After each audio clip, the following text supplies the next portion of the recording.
La pregunta que quizá habéis visto en redes sociales, que yo creo que es razonable hacerse hoy en Tenerife, es si mandaríais a mis hijos a morir por las Islas Canarias. ¿Mandaríais? O sea, ¿cómo te llamas tú? ¿Yo? Sí. Pablo. Pablo, ¿no? Yo tengo 3 hijos que son Carmen, Manel y Adrián. Estoy casado con Lucía, ¿no? Pero si el día de mañana hubiera que mandar a Carmen, Manel y Adrián a defender las Islas Canarias, bueno, y además podríamos decir, y Tenerife, ¿vale? O sea, Tenerife tiene un puerto, tiene el Cortao este, que no sé cómo se llama, el Cortao, ¿no? Donde hemos comido, ¿no?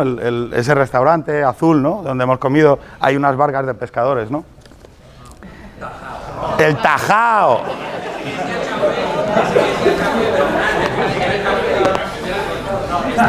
El Tajao, ¿no? Claro,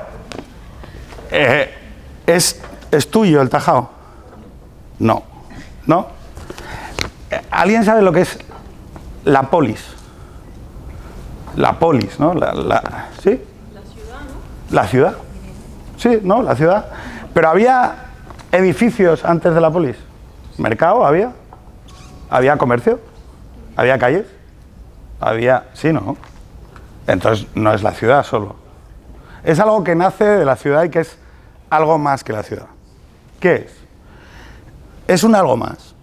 La polis es una conversación colectiva sobre el bien común, sobre la idea de bien común, que se articula alrededor de un espacio deliberativo más o menos como este, ¿no?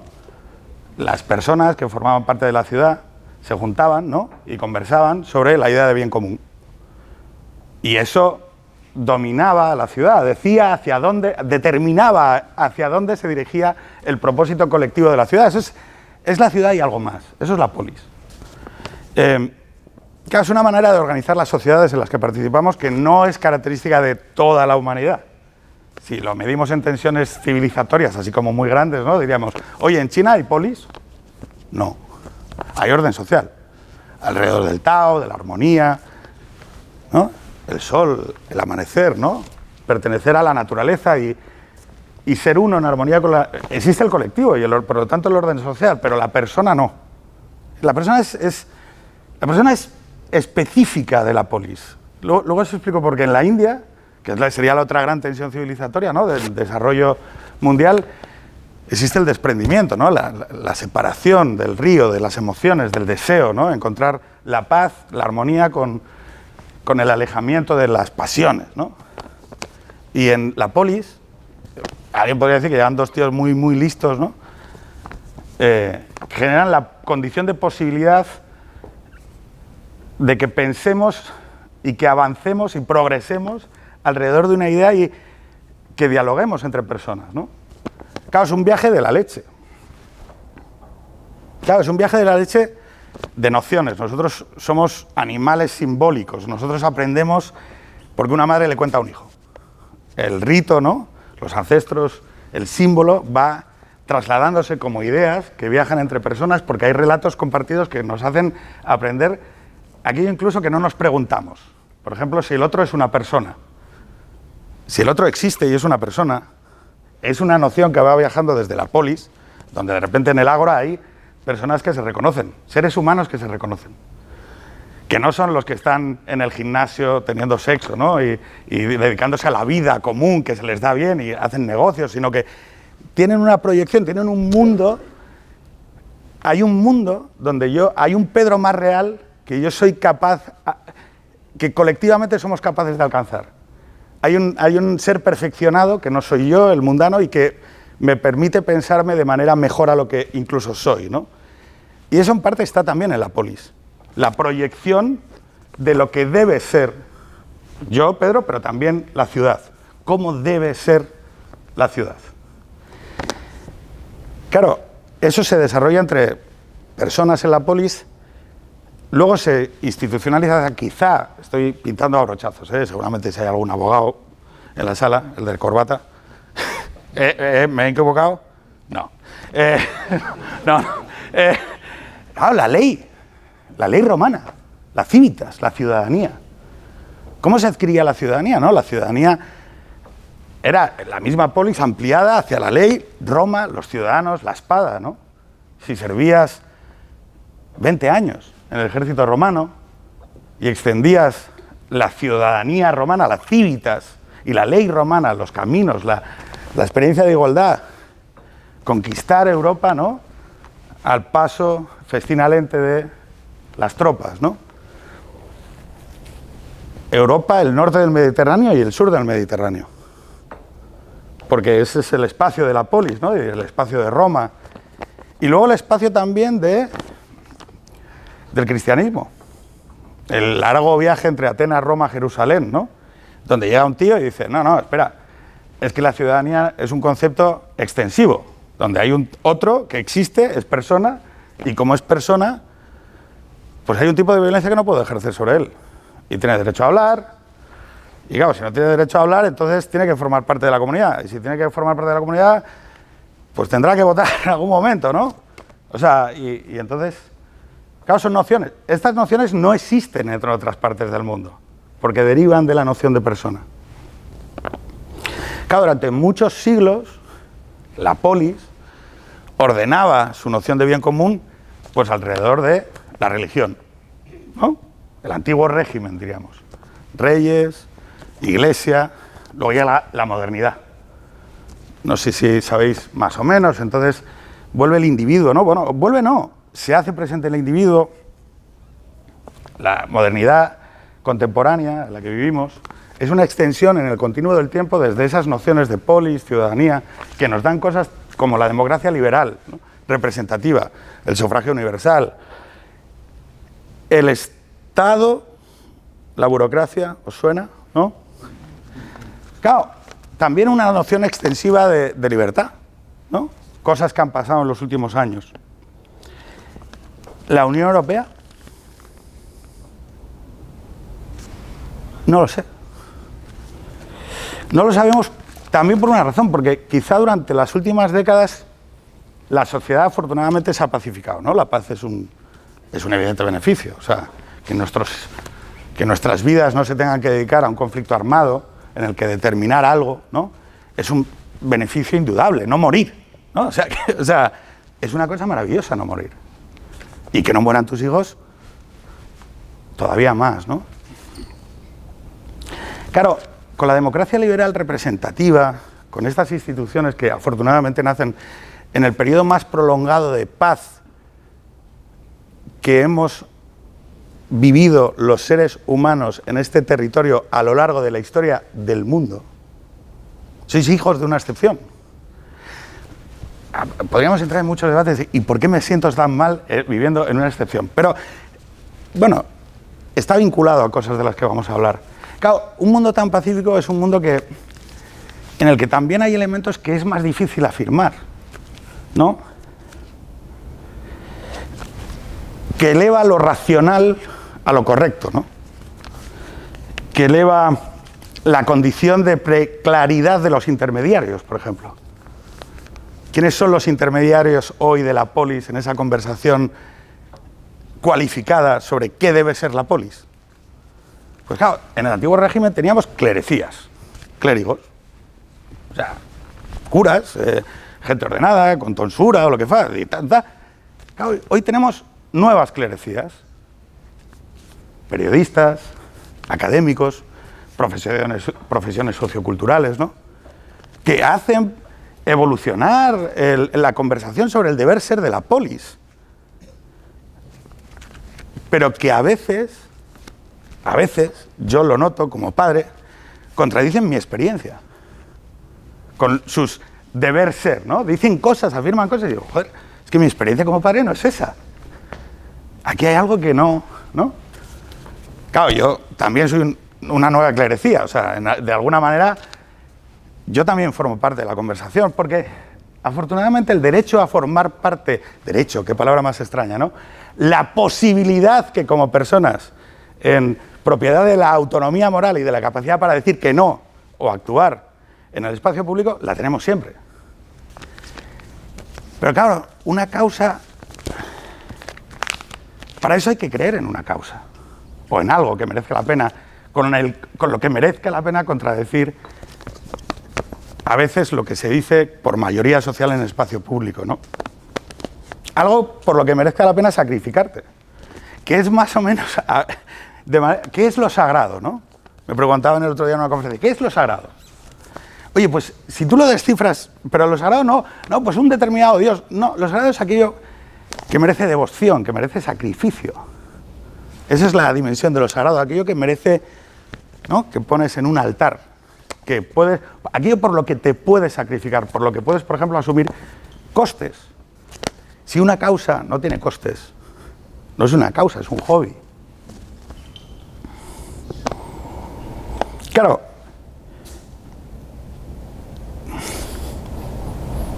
¿qué hacemos en una sociedad como la de hoy que dice que solo parece hay personas? Pues la gente dice, yo soy capaz de sacrificarme por mis hijos, ¿no? O por mis amigos. Claro, pero entonces, ¿existe un nosotros ampliado más allá de esa órbita primaria de identidad? ¿Existe un tajao por el que merezca la pena que yo me sacrifique? ¿Merece? Claro, nosotros sabemos que en nosotros, donde se determina con claridad, si os preguntará, oye, el día de mañana cuando, no sé, a tu hermano, a tu amigo, el que se haya pegado, yo me he pegado, y cuando de repente en un bar, ¿no?, te van a pegar y tu amigo se queda, ¿no?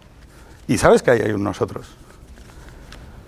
Cuando alguien vaya a hacerle daño a tus hijos o vaya a amenazar a alguien a quien quieres, hay algo en tu corazón que te va a reaccionar con un espasmo moral y te va a decir que no.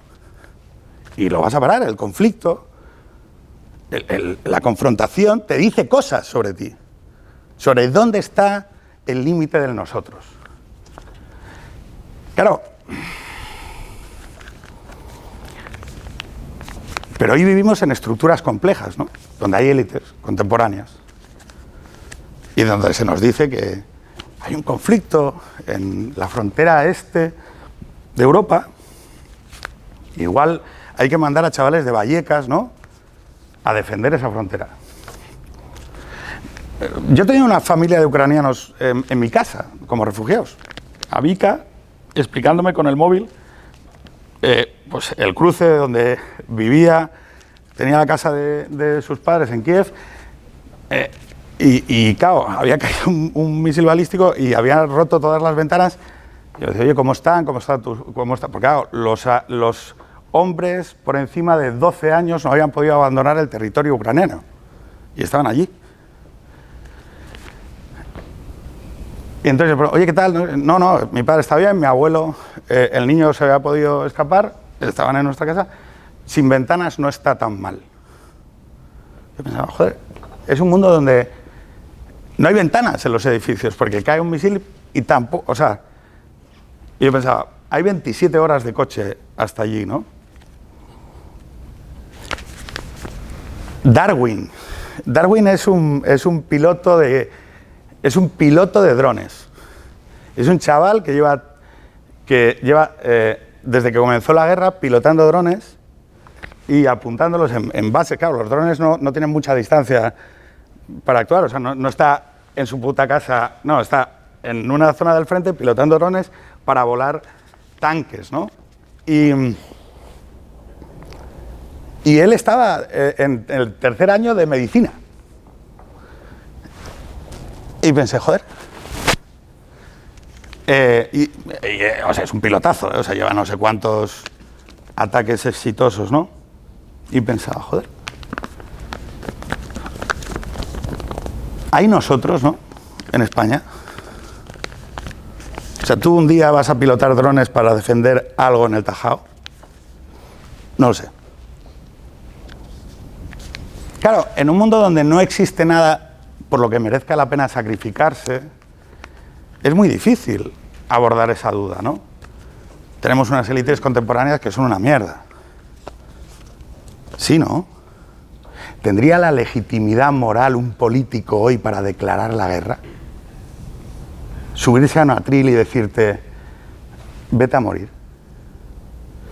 Es complicado porque la legitimidad moral es una cosa difícil. Y en 2017 ya tuvimos una pequeña experiencia de que posibilidad para morir de verdad por las cosas, mucha no hay.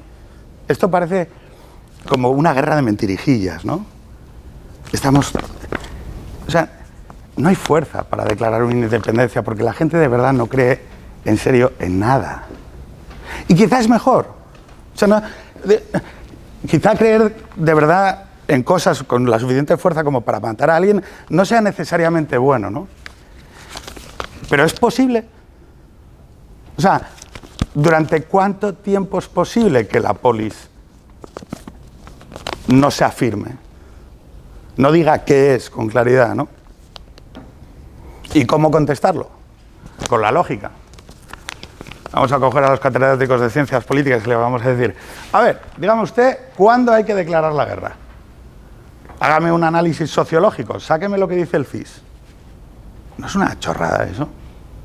Se decide ahí lo moral. A ver, que me demuestre la economía o la ciencia política por qué debo amar a mis hijos, ¿no?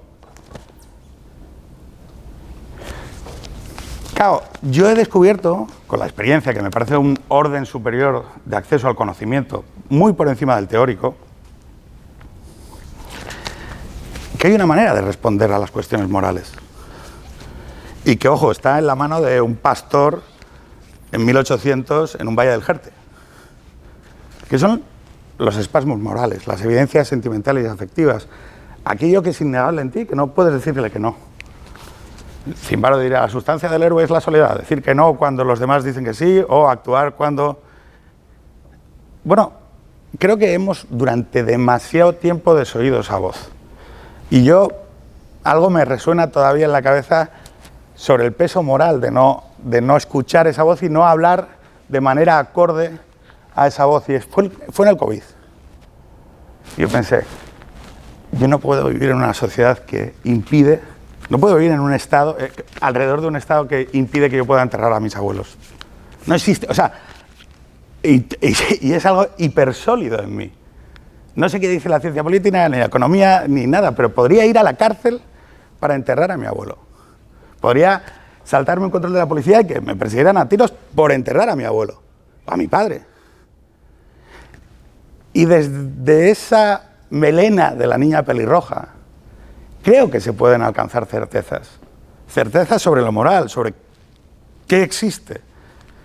Cuando dices que un padre que es maestro de escuela coge un javelín... Extra, siempre. ¿De dónde sale la certeza moral de un maestro que lleva 40 años dando clase en un pueblo de Kiev, de Ucrania, y cuando ve un tanque ruso pasar por el pueblo por el que están enterrados sus abuelos, coge un javelín y se pone en una esquina a dispararlo? No sé si es racional, no sé si es lógico, pero hay una verdad esencial ahí. Y creo que si yo tuviera que volver a responder, ¿mandaríais a mis hijos a morir por el Tajao? Pues os diría, pues oye, quizá si mañana viene un ejército de republicanos franceses con Macron al frente, civilizatorio, ¿no? Diríais, bueno, pues ni tan mal, ¿no? Quizá la mitad de vosotros saldríais afrancesados y diríais, el ideal de la modernidad corre por esas venas ilustradas, dejémonos gobernar por Macron y los franceses. Y la otra mitad diríais, es que antes de liberal soy español, soy del Tajao y soy de la gente que vive aquí. Y yo prefiero que me gobierne uno de los míos a que me gobierne uno de los mejores, pero que no es del nosotros, no es de la polis. Y de repente dices, bueno, hay en ese Mediterráneo alrededor del que estas ideas fluyen, es como un círculo, ¿no? Hay una orilla norte del Mediterráneo, pero también hay una orilla sur. Algunos incluso estáis viviendo más para abajo de la orilla sur del Mediterráneo. ¿Y qué pasaría si... La hemos quitado y todo, esto es un chollo. ¿Qué pasaría si lo que te preguntara fuera, oye, una pregunta, y si quien de repente un día invade el Tajao le pide a tu hermana, si la tienes, o a tu madre, que para salir a la calle que burka? ¿Hay algo que te mueve? déjame seguir preguntando. ¿Y si fuese que a mi hija Carmen le hablaran el clítoris? Si a partir de que alguien entra en tu polis hay unas furgonetas con banderas negras que persiguen a mi hija para que deje de ir a la escuela, o que le cortan sus genitales, ¿seguiría respondiendo lo mismo? No lo sé. No lo sé, y quizá es un ejercicio teórico que no se pueda responder con carácter previo. Yo sé que hay cosas en mí que son robustas y sólidas, y creo que sé la respuesta sobre lo que yo haría. Y también creo que, con el pasar del tiempo, algo nos dice que la mayor parte de vosotros y de vosotras contestaréis más o menos de la misma manera. Así que, nada más, preguntas, y preguntaros yo a vosotros si mandaríais a mis hijos a morir por las Islas Canarias. Nada más. Oye, o sea, yo sé que el flow canario es importante, pero venga, pregunta, dale. Yo quería preguntar... No, gracias. Si no crees que esto se debe a una... Más alto, es más, ponte de pie. Y di, monogamia. No. Me preguntaba si esto no responde a una falta de identidad que puede ser que haya provocado, ¿Sí? como decía René, la muerte de los dioses fuertes. Es decir, hemos perdido las condiciones fuertes, aquello que nos daba identidad, que nos unía, como puede ser la patria, la familia. Nos hemos atomizado y a raíz de esto cuesta que tengamos ese sentimiento moral de pertenencia que nos puede llevar a hacer cosas incluso en perjuicio de nuestra propia vida. A ver, es una pregunta muy fundamental, que es la religatio. Religión viene de religación, dale. ¿Cómo te llamas? Adair. Lo de los nombres canarios es un tema, ¿eh? Creadores de una enorme potencia musical. Broke niños make pesos, pero Cruzcafune. Claro, ahora la gente se sube a la rondita de Quevedo, pero chavales, algunos estábamos ahí antes que vosotros. No, pero... claro, el problema es la polis. ¿Cómo religo yo a la comunidad y en torno a qué? ¿Por qué? Porque, claro, alguien diría, la sociedad de la sospecha, ¿no? El cinismo y la ironía son herramientas que forman parte de la manera civilizatoria de ver el mundo en este lado del Mediterráneo. O sea, es una cosa asombrosa, ¿no? El nihilismo, que es para mí el verdadero enemigo, ¿no? Es el nihilismo porque te afronta también a nivel personal una vida sin propósito. No es porque... O sea, yo no creo que debas tener propósito en la vida porque eso es bueno para la democracia. O sea, a mí la democracia y las pensiones que las pague su madre. O sea, yo tengo hijos porque creo que hay una verdad fuerte en ello. Y creo que es mejor, para mí es fundamental, si no, o sea, acabo drogadito, que ya lo fui. Por cierto, Eduardo se ha pasado la presentación más habitual en mí, que es decir, que de los 19 a los 21 fui el mejor drogadicto de Madrid. Entonces, que es un ticket, mira, que ella dice, tanto no será. Aquí hay mucho fronteo como para que te pongas chulito. Pero es verdad que es jodido en un mundo, porque el presupuesto civilizatorio de China es la armonía. Ojo, eso hace que, o sea, te mates los que haga falta para mantener la armonía y tiene sus propios costes. O sea que, y nosotros estamos condenados al ruido, porque no queremos vivir en un mundo donde la gente no hable. Esa es una de las condiciones fundamentales de la orilla norte del Mediterráneo. Preferimos vivir en el desorden, preferimos vivir en el ruido y en la duda, y preferimos pensar hacia adelante que vivir en eso. Claro, cuando te disocias tanto que acabas cayendo en el nihilismo profundo, nosotros sabemos que en los últimos 200 años eso crea aberraciones sociales. Claro, yo no estoy hablando de determinadas ideologías, estoy hablando de que de repente la causa de la ideología se pone por encima de la persona y, por ejemplo, ese mundo nihilista produce la aplicación tecnológica de la muerte a la industria de 6 millones de personas dentro de la misma comunidad nacional, que eran suyos. O sea, no sé si me explico, que los judíos eran alemanes. Y como aspirabas a vivir en un mundo de avenidas grandes de Speer y gran orden, te cepillas a los tuyos. Y lo mismo Stalin. Con lo cual, el problema del nihilismo, de no tener un motivo para la relegación, es que acaba llegando. Es decir, es que al final la gente lo demanda. Tú dices, bueno, venga, vamos a permitirle al mundo, los chicos 2000, mi generación.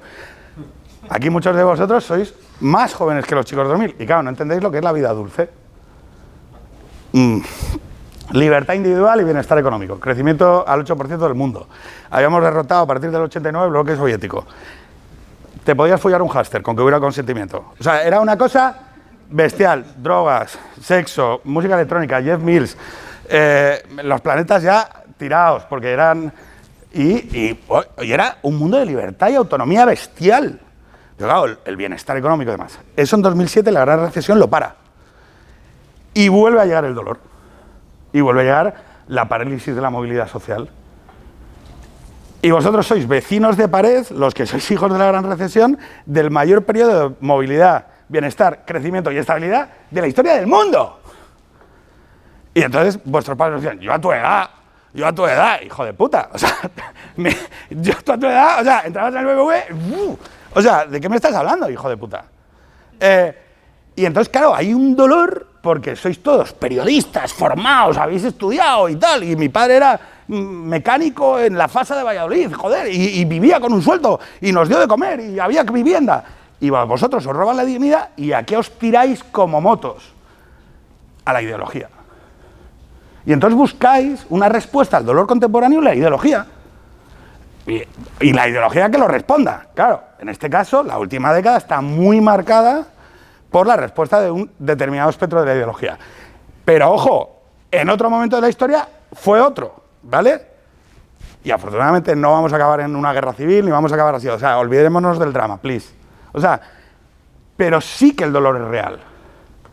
Entonces, la gente más joven está retornando a una demanda de certezas, a una demanda de polis, de nosotros, de respuesta colectiva a algo. ¿A qué? A que no estoy solo, a que no me dejéis solo, hijos de puta, a que suframos colectivamente y no tenga a los boomers y a los chicos 2000 pasándome la polla por la cara.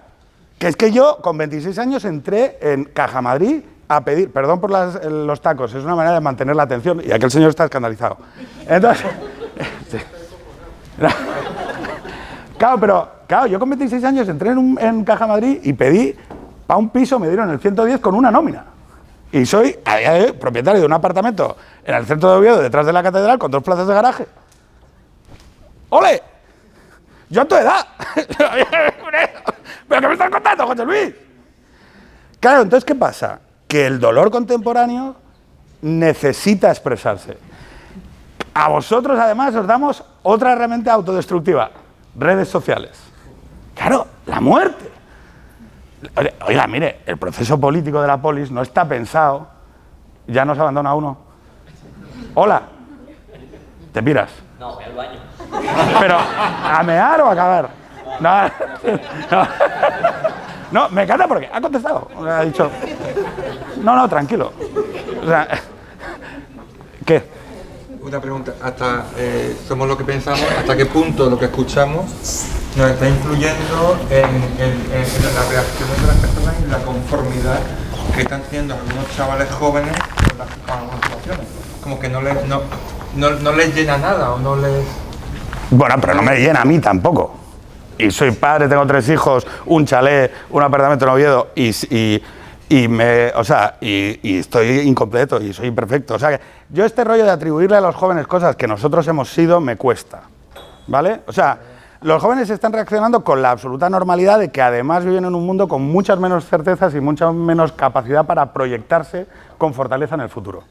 Con lo cual, oye tío, no están haciendo nada diferente a lo que sus padres hicieron, solo que ahora lo están haciendo brum, a 240 por hora.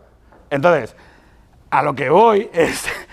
Oye, tío, yo si tengo 23 años y miro la mierda de discusión pública que existe hoy en la polis, o sea, digo, mire, esto es una puta mierda. Digo, pero con razón, o sea, lo pienso yo, o sea, quiero decir, y participo, o sea, entonces, claro, es como decir, oiga, es difícil mantener una idea alrededor de la esperanza colectiva y no pensar en la salvación individual. Oiga, mire, yo me meto en ADE y que le follen al mundo y a correr. O sea, ¿sí o no? Totalmente. Claro, oiga, me meto en un despacho y que le follen. O sea, ¿pero yo qué voy a hacer aquí en la polis? ¿Pero cómo me voy a matar yo por el tajao? Si mirad lo que somos, joder. Claro, la modernidad tiene un pecado. Perdón por la expresión, yo soy ateo católico. ¿Vale? ¿Pero cómo? O sea, ¿qué es eso de ateo católico? Que no creo en Dios, no tengo fe. Pero sí creo que la polis, la religatio, necesariamente en España, vendrá alrededor de una visión. Eso no tiene nada que ver con la iglesia, también aclaro. Ni siquiera con ir a misa. Perdonar, o sea, mirar. Yo soy un moralista. O sea, quiero decir, he sido fracaso académico, he suspendido todo. O sea, y ni tan mal. Se me da bien hablar en público, quedarme con los nombres, sonreír, o sea, vender, como podréis sospechar. Y eso me hace garantizar un mínimo nivel de bienestar y entonces luego me dedico a pensar chorradas, ¿no? Que es lo que de verdad me da propósito. ¿Qué tal? ¿Todo bien? Gracias, Claro. Entonces, claro, la polis contemporánea, la sociedad contemporánea, la conversación moral contemporánea, porque eso es la polis. Es que la polis no es un trazado urbano, la polis es dónde determina la comunidad moral aquello que considera correcto. Claro, las parroquias, amigo mío, ya te digo que ni de coña. Claro, esto es, por cierto, el tabaco que fumaba Deng Xiaoping, porque los chinos tienen la costumbre de entregar como obsequio tabaco y entonces me lo trae San Tirso y entonces dan el tabaco y este es el tabaco que daba el reconstructor de la nación confuciana. Porque China es Confucio. Confucio no es una religión. Las analectas no son exactamente una religión. Se pueden practicar como una religión. Y el catolicismo se puede practicar no necesariamente como una religión, como el judaísmo. Hay judíos ateos, ¿vale? Entonces, mi tesis es que la polis, el nosotros, en España, es esencialmente un ser católico. Pero que tiene unas determinadas atributos. Y el católico es esencialmente un ambiguo, es imperfecto. Todos más o menos somos de aquella manera, no vamos a andar juzgando a los demás. Me puede ir mal. No, como diría Nietzsche, los católicos son la Virgen. Porque, o sea, sabéis que él va como clasificando a quién le tiene más tirria en el mundo, ¿no? Y entonces, los católicos son la hostia, las mujeres no son unas descocadas, tal, claro, los hombres unos borrachos, estos van celebrando fiesta y luego se confiesan y luego empiezan otra vez la semana. Los festivos, San Martín, no sé qué, la tomatina. Los protestantes, peores, encima se lo creen y mienten y tal. A lo que más le tenía odio Nietzsche después, cuando va pasando por todos, con misantropía, por todos los colectivos, era al nihilista. Porque él consideraba que su único propósito era destruir. Y entonces no era constructivo, no creaba nada, ¿no? No creaba un nosotros, no creaba una comunidad moral. Solo destruía. Y eso lo odiaba, decía, es que es imposible vivir así, colectivamente. Claro, también nos da cosas, crea espacios, crea posibilidades de pensar, crea riesgos, o sea, crea cosas que también son características de nosotros. Claro, nosotros odiamos aquello que además es muy característico nuestro. Claro, y alguien puede decir, joder, para esto mejor el Islam, o China, ¿no? Y yo te diría, seguramente lo veas y lo idealices, y no. Claro, yo para pensar en nosotros, porque he intentado, y os digo que el católico no da sentencias cerradas, el ateo católico menos, porque no existe ni Dios, o sea que, entonces, claro, pero el no cerrar las preguntas es una cosa muy, muy de aquí. Cuando digo católico quiere decir del tajao, ¿vale? O sea, no estoy diciendo de Roma o del Papa, no, estoy hablando de vosotros, porque vosotros, vuestra visión moral del mundo. Mirar, Para mí el momento más... Yo estuve unos años, los mejores años laborales de mi vida, estuve trabajando en el Congreso de los Diputados, ¿vale? No como político ni diputado, como gabineteiro, ¿vale? Que es hacer papeles. Pero tenía un privilegio, que es que iba paseando por Palacio durante 3 años viendo el recorrido, ¿no? Y entonces me dio por hacer una visita o sea, montar yo, crear, ¿no? Una visita alrededor de la historia constitucional de los últimos 200 años en España. Precisamente la historia de la modernidad. Claro, la modernidad es una cosa muy poco católica, entendido en el sentido de que tiene que positivizar las cosas, tiene que escribirlas, tiene que definirlas. Y las definiciones cerradas son muy poco como somos nosotros, como es el Tajao, como es Gijón tampoco. A nosotros nos cuesta. Por ejemplo, nosotros no vamos a matar a 100.000 navarros, ni vamos a teñir de rojo el Sena para hablar la misma lengua. Claro, fijaros, la modernidad es las revoluciones liberales, la ilustración, la idea de la razón, ¿no? La idea de que puedo crear un hombre nuevo. Bueno, nosotros, de repente, nos invaden los franceses, una alteridad, un otro. La sociedad se rompe, afrancesados, y luego los ilustrados como Jovellanos, los moderantistas, Agustín Argüelles, que decían, no, pero oiga, si los ilustrados me parece que son las ideas que molan, pero es que yo soy español. Y no. O sea, hay algo previo a la idea razonable que es quién soy. Y la identidad, la religatio. Y entonces de repente dicen, venga, las juntas se van levantando y se convocan en una ciudad del sur de España, que no sé si conocéis. Cádiz. Bien. Las Cortes de Cádiz. Y se convocan y van tíos como vosotros. Cívitas, Ciudadanos, Roma. Vienen tíos de todas las Españas, vienen tíos que cruzan el Atlántico. Vosotros sois puerta de llegada de muchos de esos junteros, de los diputados que venían a las Cortes. Evidentemente representantes de Canarias también hay, ¿eh? Betancor, que bueno, se cepilló a los guanches, no quiero... O sea, que no quedó ni uno. Mira, que la ha levantado los... Sí, ¿no? ¿Se cepilló bastante guanche o no? No, no estuves. Sí. Claro, y de repente tienen que... Es que estoy pensando, ¿con quién hago una performance? Y yo creo que él... Vente. ¿Cómo te llamas? Axel. ¿Cómo? Axel. Joder, o sea... El más indicado. Aldair, Axel, Johanna... No, perdona, gracias, Axel. Claro, y entonces Axel se ha venido de... Si lo enciendes va a sonar lo del humo. ¿Qué? Si lo enciendes va a sonar lo del humo, pero... Vale. Entonces... Date la vuelta, mira para arriba. ¿Qué? ¿Ya lo viste? No, o sí. Ahora, entonces, ¿qué quiero decir con esto? ¿Qué?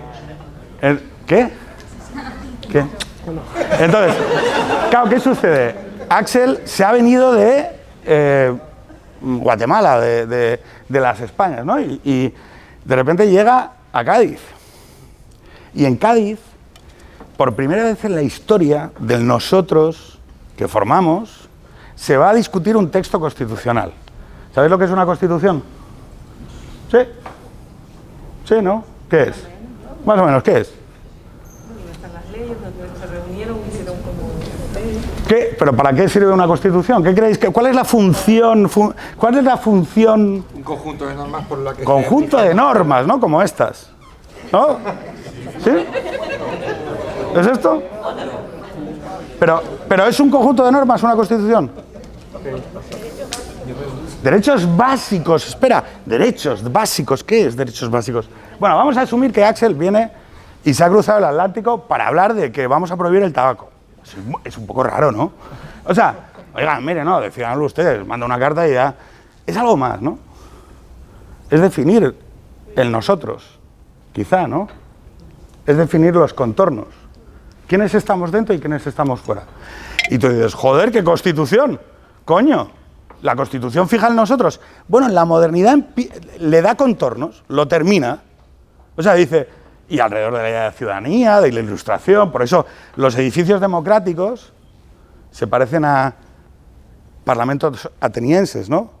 El neoclásico, la vuelta al pensamiento romano, Grecia, la polis, la civitas. Y entonces llegan unos tíos como Axel que vamos a determinar que son aquellos que van a hablar sobre cuál es el momento fundante de la nación moderna liberal. Ojo, existían cosas antes. En Francia sí, vamos a matar a todo aristócrata, vamos a teñir de rojo el Sena y vamos a crear un hombre nuevo, con un calendario nuevo, con semanas nuevas, con órdenes nuevos. En Estados Unidos, que es la revolución originaria, lo hicieron todavía más heavy y borraron todo lo que fuera marrón. Los mataron con gripe, apuñalándolos, matándolos a tiros, o sea, acabaron con todo lo existente. Claro, quedaron todos, hombres y mujeres blancos protestantes. Oye, somos todos iguales. 13 artículos tiene la Constitución. De puta madre. ¿Ya está? Sí. ¿Somos todos iguales? Claro. Pero tú llegas y dices, oye, es que tengo que definir qué coño es España. Y te dices, antes de definir qué eres España es, vamos a saber por qué tienes derecho o no, por qué vas a poder hablar la voz para participar de la conversación de qué es España, Axel. Oye, pero ¿tú por qué vas a poder hablar? No, porque a mí me han elegido mis compatriotas. Bueno, sí, pero mira, vamos a hacer una cosa. Igual eres un chiflado. Entonces vamos a hacer una cosa. Tú eres electo por el Tajao. Y yo soy electo por Gijón, Asturias, Tenerife. Y ahí está el atril con la cruz. Y vamos a jurar. Jurar es una cosa muy seria. Porque es la palabra. Es la misma palabra que... ¿Cómo se llama ella? Laura. Laura. Claro, dar la palabra, jurar algo, crearlo, como un demiurgo que crea una realidad, es una cosa muy seria. Cuando tú jures, si un día lo decides, que es ella, y juntes a tu familia, a la suya, juntéis a tus amigos, a los suyos, y dé comienzo algo con la fuerza de tu palabra, porque tú lo juras, y te atas al mástil, y le dices a tus amigos, a tu familia, a la gente que te conozca, oye, si algún día me veis dudar, como Ulises, mitología griega, me ato al mástil, no os creáis la mierda que yo estoy diciendo por la boca porque me estoy equivocando, y confiad en que cuando juré aquello delante de 200 personas, era verdad. Y esa es mi palabra. Y si Axel la traiciona, no seré yo. Eso es un juramento. Y se pronuncia en serio. Y se dice de verdad. Claro, y por eso hay testigos. Y dices, ven aquí. Oye, es ella. Bueno, pues se dice, oye, antes de que entremos a hablar, vamos a jurar. Bueno, juro. Vale, sí, no, pero 4 cosas. Y esas 4 cosas, os digo que analizadas los 200 años de historia de este nosotros mutante y raro, con carácter particular que va del Tajao a Gijón y a Finisterre, más o menos ahí, en esas 4 respuestas, encuentro más o menos el código fuente de este nosotros. Y es mi respuesta particular, ¿vale? Juras 4 cosas y las juramos por pares, ¿vale? Y nos vamos acercando y dando un paso. Esto es real, ¿eh? No, o sea, estoy haciendo lo que hicieron las personas que venían. Entonces, Axel, ¿juras que España existe? Lo juro. Lo juro. Yo lo juro también, por pares, porque tú y yo somos testigos el uno del otro. España existe. Como tautología, España existe porque existe España, punto. Tampoco lo tengo muy claro qué contorno tiene, o sea, no, pero existe. Ya está, punto, ya veremos cómo... España existe. Tampoco vamos a perder mucho tiempo tal. España... Somos católicos. Ahí ya no. Ya no echamos Claro, pero déjame convencerte. Puedes ser ateo. Si es que precisamente lo bueno de los católicos es que podemos ser ateos. Podemos no ir a misa. Pues ateo. Ateo, vale. Pero lo católico como filosofía, como ambigüedad, como perdón sobre el otro, como no juzgar, como que nuestro Dios particular, en el politeísmo este particular que tenemos los cristianos, es la Virgen María, que es el amor de madre, y es el perdón. Y es que a mí no me definen mis errores, y que siempre va a haber una mano para que te levantes, aunque ayer te metieras todo lo de MDMA del mundo, que no digo que haya pasado, pero yo sí, y que tus errores no te definen para siempre. ¿Estás más o menos de acuerdo que eso domine? Sí, un poco. ¿Sí? ¿Lo juras? Venga, va, pum. Nos quedan 2, ¿eh? Prometo que va a ser más corto y que no te vamos a pisar. Tercer lo juro. Tú que ya estás diciendo, oye, esto se está alargando demasiado. A mí me dijeron de ya 18 minutos y yo me quiero levantar, que estoy harta. Vale, acabo con esto.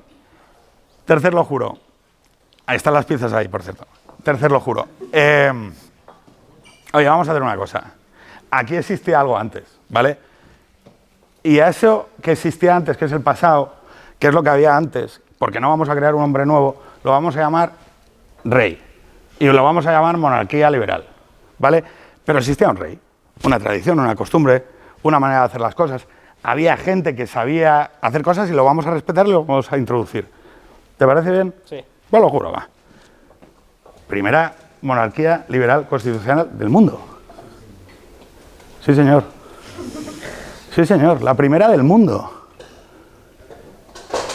Y cuarto, lo juro. Claro, porque los 3 anteriores son compromisos con lo que había. Pero claro, sabemos que queremos pensar hacia adelante. Sabemos que queremos arriesgarnos. Así que, ¿dónde va a estar la conversación sobre el progreso del bien en la comunidad? La reforma, el bien de la nación, ¿dónde va a estar? En la ley y su reforma. ¿Te parece bien? Sí. Bien, lo juro. Y habrá entonces un parlamento, y no seremos una república electiva. Escogeremos a representantes. Les daremos la confianza para que debatan. ¿En dónde? Pues en un ágora, como la de Roma. Y no habrá un dictador electo que votemos, como en la República Americana, sino que esos representantes electos escogerán a alguien y le podrán quitar la confianza, porque igual lo hace mal. Porque somos escépticos.